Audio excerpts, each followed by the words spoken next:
There's confusion. Confusion over the difference between carbon allowances and carbon offsets. And it is absolutely paramount that you, as an investor, understand the differences between the two. If this is your first time hearing this terminology, well, then you are on the leading edge of what's about to become the world's hottest commodity. Some people call allowances and offsets the Batman and Robin of carbon reduction. I think of them more as Batman and the Batmobile.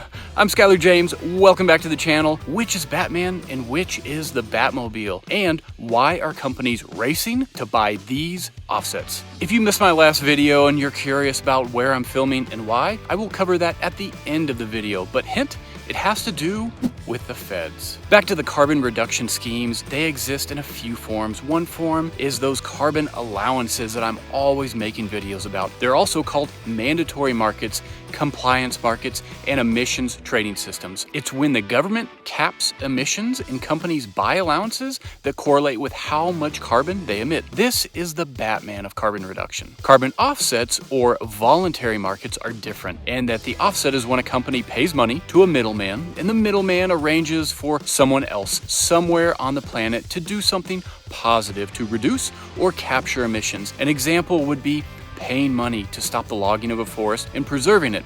That's an offset. Businesses don't stop polluting when they buy carbon offsets, but they do cancel out their polluting, at least in their own eyes. That's why I call offsets the Batmobile. The Batmobile gets Batman to the scene of the crime faster. We still require Batman to fight the carbon crime. Carbon offsets reduce emissions faster than if we didn't use them at all, but businesses aren't emitting less CO2 because they bought an offset. Mandatory carbon allowances, on the other hand, cap and reduce emissions over time. So why do we have offsets in place? What do these offsets look like? Well, like I said, it might look like a project where money raised from selling the offset protects the old growth Alaskan forest. Here's one I found, that very example. Rather than cutting this forest down, the offset money goes toward purchasing the parcel, employing stewards of the land and compensating the locals for their loss of their logging jobs. In return, the forest sequesters our carbon dioxide inside the fiber of its trees. Plants are literally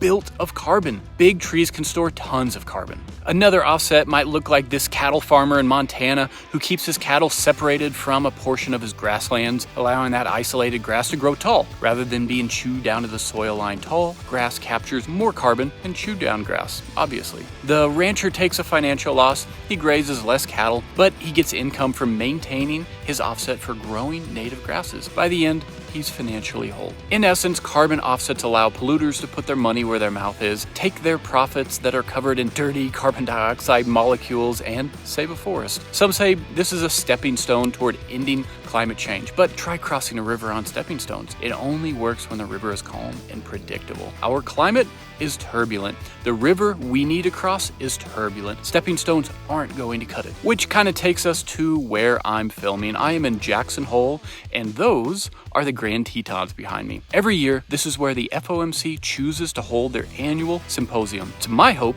that they are surrounded by all this natural beauty, and that helps to infuse their decision making. So I thought I'd give it a try too when I'm creating these finance videos for you guys. So back to our offsets. What happens when these forests burn in a climate change induced wildfire? It's not even hypothetical. It's happened this year in the Bootleg fire in Oregon. When the companies purchase and retire these offsets, are they accounting for the climate change killing their investment? 100,000 acres of offset forest was lost in the Bootleg fire. Another 150,000 acres of offset forest burned in California. Again, just this year, in that Bootleg fire, mega tech titan Microsoft lost some of its carbon offsets in that very blaze. So where do we go from here? I heard a carbon expert say we should care about carbon offsets and try and understand them, if for no other reason than because businesses care, and businesses are buying them. So first off, how are businesses doing this? I don't think Google has a direct line to the Montana rancher and his patch of grass. Do you? So how are companies doing this? Can individuals do this? Can me and you offset our own lives? And what does that look like? What's the process? And finally, how does climate change intersect with all of this? Bank of America said just last week that we'll need 50 times more offsets if we hope to meet a 2050 net zero emissions goal. 50 times. I'm concerned we're going to have about 50 times more wildfires between now and then. Does that bode well for carbon offsets? These are all topics I'll be exploring in future videos. Thanks for watching, and I'll see you on the next one.